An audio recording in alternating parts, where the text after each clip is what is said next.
عليكم ورحمة الله وبركاته. حبايبي عاملين ايه؟ يا رب تكونوا بخير. جمعة مباركة عليكم. وما تنسوش بقى الاشتراك واللايك عشان يوصل لكم كل جديد مني. النهارده حبايبي هنعمل فطار مع بعض. هو فطار بسيط عبارة عن سندوتشات مطعم.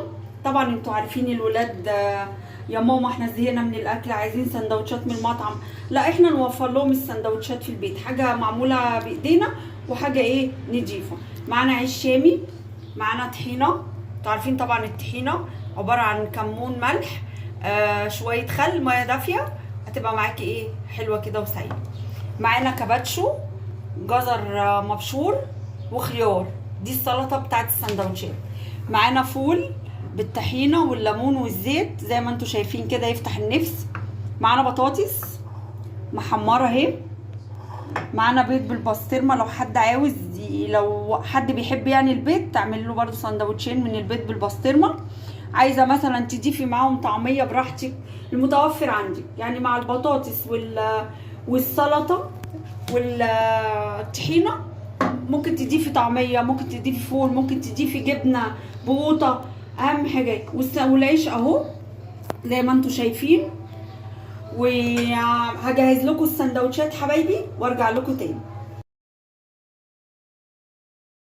يا حبايبي عملت السندوتشات ورجعت لكم اهو. بسم الله ما شاء الله. ادي اهو سندوتش البطاطس جميل اهو، سندوتش اهو حاجه نظيفه اهو، ولا نزلنا المطعم ولا حاجه. وده الفول زي ما انتوا شايفين جميل قوي ها. وعملنا واحد بسطرمه بالبيض اهو اهو يا حبايبي اهو. السندوتش جميل. والعيال على فكره هيقولوا لكم يا ماما احنا عايزين كل يوم نفس السندوتشات، هتعجبكم جدا.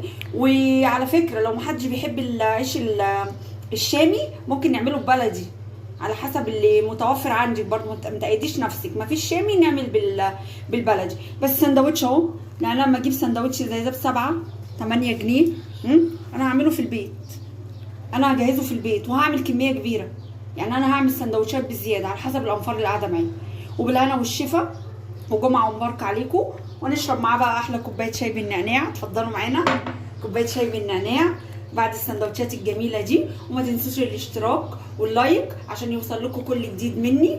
وانتظروني في يوم جديد مع اكله جديده. مع السلامه حبايبي.